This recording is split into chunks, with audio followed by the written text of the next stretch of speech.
바이든 정부가 백신 접종을 완료한 외국인에 대해서만 입국을 허용하는 방안을 검토하고 있습니다. 코로나19 백신의 접종 의무화를 두고는 미국 안에서도 여론이 첨예하게 갈라지고 있습니다.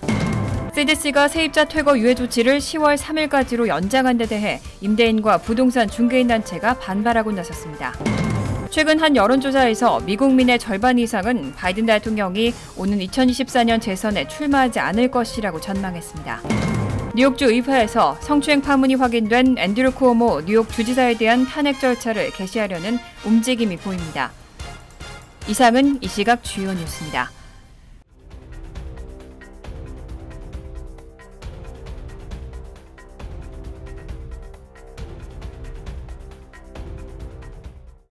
시청자 여러분 안녕하십니까? KBN 뉴스입니다. 바이든 정부가 백신 접종을 완료한 외국인에 대해서만 입국을 허용하는 방안을 검토하고 있습니다. 현재 미국은 영국 등 코로나19 위험국에 머문 적이 있는 대부분의 비시민권자에게 입국 제한 조치를 시행하고 있는데요. 이런 제한을 해제하는 대신 백신 접종을 의무화하겠다는 건데 시행되면 한국도 적용 대상에 포함될 것으로 보입니다. 로이터 통신이 백악관 당국자를 인용해 바이든 행정부가 거의 모든 외국인 방문객에게 백신 접종 완료를 의무화하는 계획을 세우고 있다고 보도했습니다. 이 당국자는 바이든 행정부가 여행 재개에 대비한 새로운 시스템을 갖추기 위해 정부 기관 간 실무 그룹을 운영해왔고 이 새로운 시스템에는 예외가 있지만 미국으로 여행을 오는 모든 외국 국적자가 접종을 완료할 필요가 있다는 걸 의미하는 단계적 접근법이 포함된다고 밝혔습니다. 당국자는 또 이 계획이 미국 입국을 막고 있는 여행 제한을 궁극적으로 해제하는 작업의 일부로서 추진되고 있다고 설명했습니다. 미국은 현재 영국, 쉥겐 조약에 가입한 유럽 26개국, 아일랜드와 중국, 인도, 남아프리카 공화국, 이란, 브라질에서 최근 14일 이내에 머문 적이 있는 대부분의 비시민권자에 대해 입국 제한 조치를 하고 있습니다. 이를 포함한 각종 제한 조처를 완화 내지 해제하는 대신 입국자의 백신 접종 의무화를 부과하겠다는 의미입니다. 하지만 당국자는 코로나19 확진자 증가와 델타 변이 확산으로 인해 즉각 여행 제한을 해제할 준비는 돼 있지 않다고 전했습니다. 또 실무그룹이 새 시스템으로 전환하기에 적절한 때가 언제인지를 준비하기 위해 정책과 계획 과정을 입안하고 있다고 전했습니다.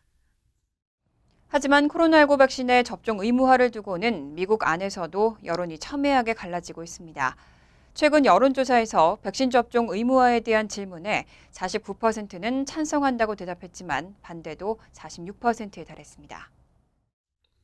CNBC 방송은 어제 미국인 802명을 대상으로 한 전미 경제 여론조사 결과 백신을 의무화해야 하는 상황이 있다고 생각하느냐는 물음에 49%가 그렇다, 46%가 아니다라고 각각 대답했다고 보도했습니다. 찬성이 반대보다 3%포인트 많았지만 그 차이는 오차 범위 플러스 마이너스 3.5%포인트 이내였습니다. 백신 의무화에 대한 여론은 지지 정당에 따라 큰 차이를 보였습니다. 민주당 지지자의 74%가 찬성하고 21%가 반대한 반면 공화당은 29%가 찬성하고 68%가 반대했습니다. 무소속 응답자는 찬성 43%, 반대 53%였습니다. 이미 백신을 접종한 응답자는 63%가 의무화 조치를 지지했지만 아직 접종하지 않은 응답자는 79%가 의무화에 반대했습니다. 한편 구체적으로 어떤 상황과 직종에서 백신 의무화가 필요하느냐는 물음에는 병원 직원 67%, 크루즈 선상 57%, 비행기 54%, 대학 캠퍼스 51%, 연방 공무원 50% 순으로 찬성 답변이 많이 나왔습니다. 하지만 콘서트장이나 직장, 식당과 쇼핑몰 등에서는 백신 접종을 의무화하지 말아야 한다는 여론이 우세했습니다. CNBC는 현재 백신 의무화 문제는 국가 차원에서 가장 압박이 심한 정치, 경제적 논쟁거리라고 전했습니다. 제약사 모더나가 자사 코로나19 백신을 2차 접종까지 완료하면 그 예방 효과가 6개월이 경과해도 93% 정도 유지된다고 밝혔습니다. 다만 올 겨울 전에는 항체 레벨이 떨어질 것으로 보인다면서 부스터샷이 필요하다고 강조했습니다. 제약사 모더나는 자사 코로나19 백신의 예방 효과가 2차 주사까지 맞은 완전 접종 후 6개월이 경과해도 93% 정도를 유지하고 있다고 밝혔습니다. 이런 효과는 모더나가 지난해 11월 접종 개시 전 최종 임상 결과 발표 때 제시했던 예방 효과 94%와 거의 같은 수준입니다. 한편 모더나와 같은 RNA 방식의 백신을 만든 화이자는 자사 백신이 접종 후 6개월이 지나면 2개월에 6%포인트씩 효과가 떨어져 최초의 96% 예방 효율이 84% 수준으로 낮아진다고 말했습니다.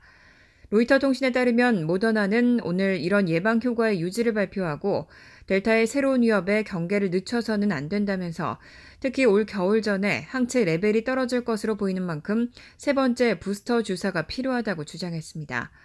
그간 부스터샷의 필요성은 화이자가 강하게 제기해왔습니다. 화이자는 이달 중으로 당국에 부스터 승인을 신청할 계획입니다. CDC가 지난달로 만료된 세입자 퇴거 유예 조치를 10월 3일까지로 연장했죠. 여기에 임대인과 부동산 중개인 단체가 반발하고 나섰습니다. 의회 승인 없는 이런 CDC의 조치가 대법원 판단에 상충하고 권한을 넘어섰다고 지적했습니다. 전미 부동산 중개인협회에 따르면 조지아와 엘라베마 전미 부동산 중개인협회는 어제 워싱턴 DC 법원에 CDC의 세입자 퇴거 유예 지침을 저지해달라고 요청하는 소송을 제기했습니다. CDC는 전날인 3일 코로나19 감염이 심각한 지역에서 오늘 10월 3일까지 세입자 퇴거를 유예하도록 하는 조치를 발표한 바 있습니다. 그런데 앞서 대법원은 지난 6월 기존 퇴거 유예 조치를 연장하려면 의회 승인이 필요하다고 판단을 내린 바 있습니다. 이에 백악관이 시효 만료 이틀 전 의회에 연장 승인을 신청했었지만 민주당 지도부는 퇴거 유예 조치 만료일 전날인 7월 30일 시한 연장을 시도했다가 결국 실패했습니다. 이후 최대 1,500만 명이 강제 퇴거를 당할 수 있다는 우려가 제기되면서 CDC가 코로나19 확산 저지를 위한 공중보건상의 이유로 전염 정도가 심한 지역에서의 퇴거 유예 명령을 발표한 겁니다. 하지만 임대인과 부동산 중개인 단체는 CDC의 이런 조치가 대법원의 판단에 상충하고 기관 자체의 권한도 넘어서는 행위라고 주장하고 있습니다. 찰리 오플러 전미 부동산 중개인협회 회장은 주택 공급자의 절반 이상이 가족 단위라며 임대 소득이 없다면 그들은 자산을 유지하거나 공과금을 지불할 수 없다고 지적하면서 임대료 지원 절차 시행에 힘을 쏟아야 한다고 강조했습니다. 바이든 대통령으로부터 코로나19 방역에 대한 방해꾼 취급을 받은 론 디센티스 플로리다 주지사가 바이든 대통령에게 본인 일이나 하라고 즉각 반격했습니다. 여전히 마스크 착용 여부를 선택하는 건 부모와 학생의 권리라고 주장했습니다. 론 디센티스 플로리다 주지사는 어제 기자회견을 열고 자신을 겨냥해 방해하지 말라라고 선언한 바이든 대통령을 향해 당신 일을 하라고 반격했습니다.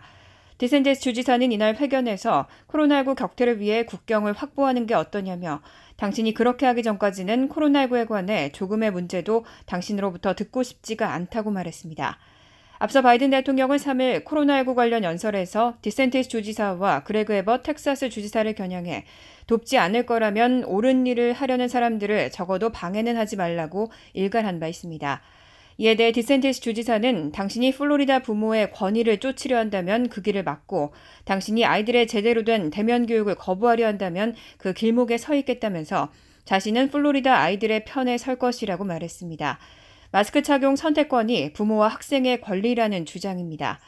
델타 변이 확산으로 캘리포니아와 텍사스, 플로리다에서는 미국에서 가장 많은 확진자가 발생하고 있지만 디센티스 주지사는 마스크 의무화와 코로나19 전파는 상관관계가 없다는 입장입니다. 대선 출마 전부터 바이든 대통령에게는 고령이라는 소식이 줄곧 붙어왔는데요. 이 때문인지 최근 한 여론조사에서 미국 국민의 절반 이상은 2024년 재선에 바이든 대통령이 출마하지 않을 것이라고 전망했습니다. 어제 퀴니피엑대가 발표한 여론조사 결과 응답자의 54%는 바이든 대통령이 2024년 대선에 출마할 것이라고 생각하느냐는 질문에 아니다라고 답했습니다. 출마할 것으로 생각한다는 응답은 33%에 불과했습니다. 올해로 78세인 바이든 대통령에게는 지난해 대선 출마 전부터 고령이라는 딱지가 붙어 있었습니다.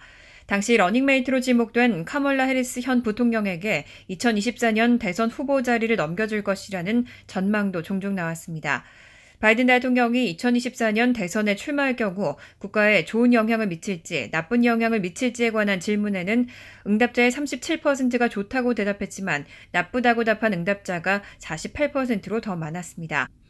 한편 2024년 대선에 트럼프 전 대통령이 출마하는 것에 대해서도 부정적으로 인식하는 국민 비중이 더 높았습니다. 응답자 60%는 트럼프 전 대통령이 2024년 대선에 출마할 경우 나라에 나쁠 것이라고 대답했고 좋다는 응답은 32%에 불과했습니다. 다만 트럼프 전 대통령이 2024년 대선에 출마할 것이라고 보느냐는 질문에는 응답자 49%가 그렇다고 대답했고 39%만 아니라고 대답했습니다. 세계보건기구가 코로나19 백신의 공평한 배분을 위해서 최소 9월까지는 부스터샷을 유예해달라고 요청했습니다. 아직 1회 접종도 충분히 하지 못한 국가들이 많은 상황에 일부 나라에서는 부스터샷까지 시작하는 게 불공평하다는 이유입니다. 미국은 즉각 반대 입장을 밝혔습니다. 테워드로스 아드하놈 거브레여수스 WHO 사무총장은 어제 정례 브리핑에서 모든 나라의 인구 10%가 코로나19 백신 접종을 할 수 있도록 적어도 9월 말까지는 추가 접종을 유예할 것을 촉구한다고 밝혔습니다.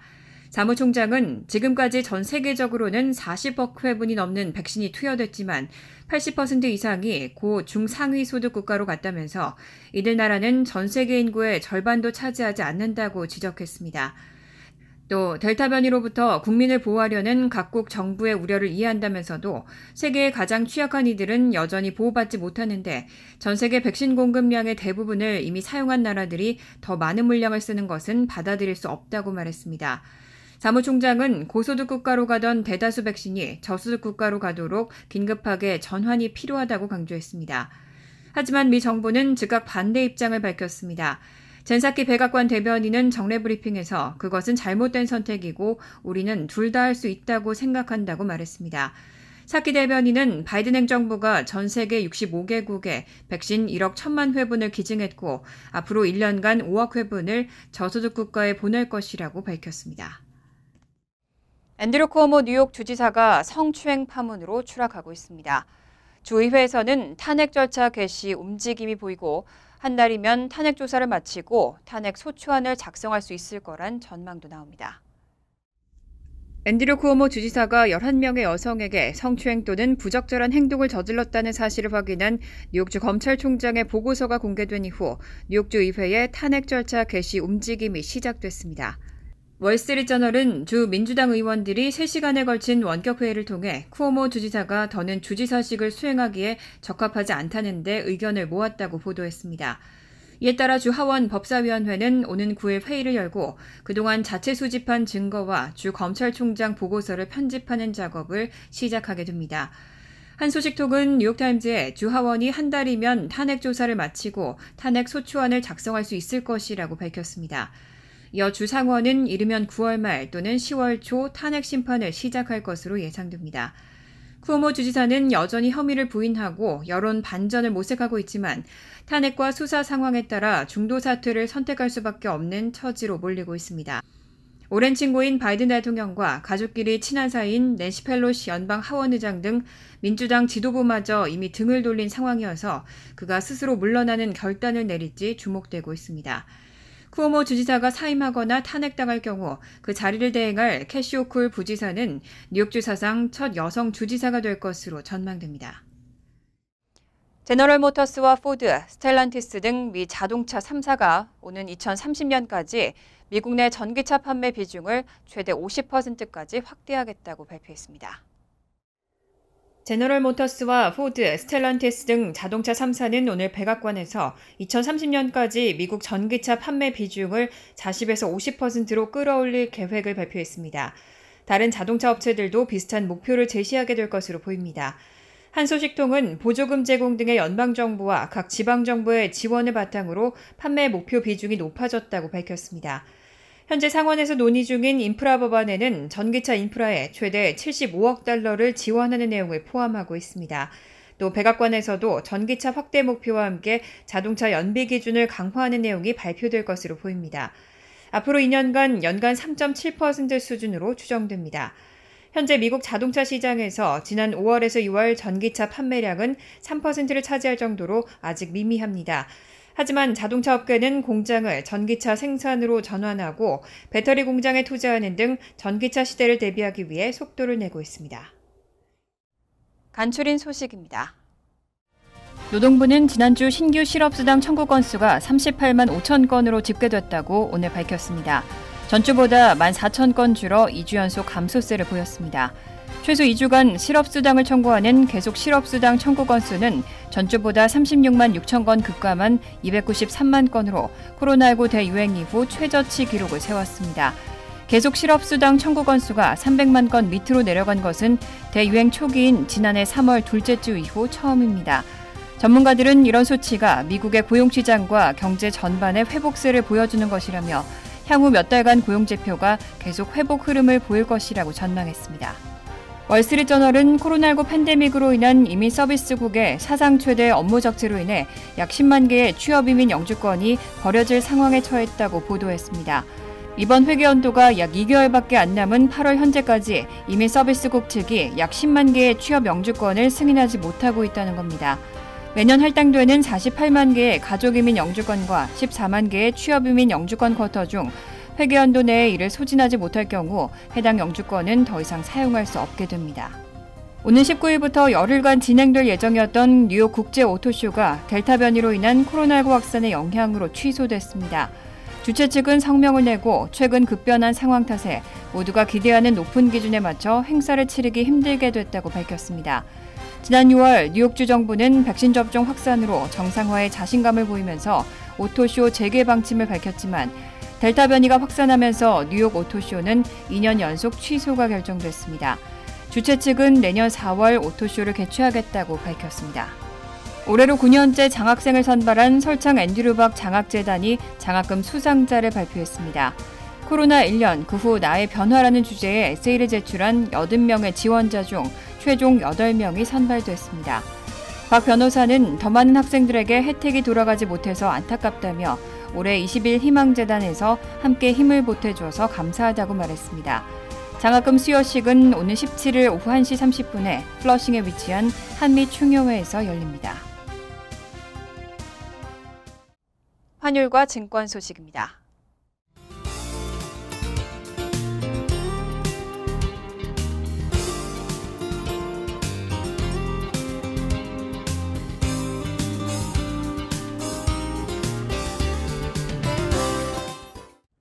이어서 날씨입니다.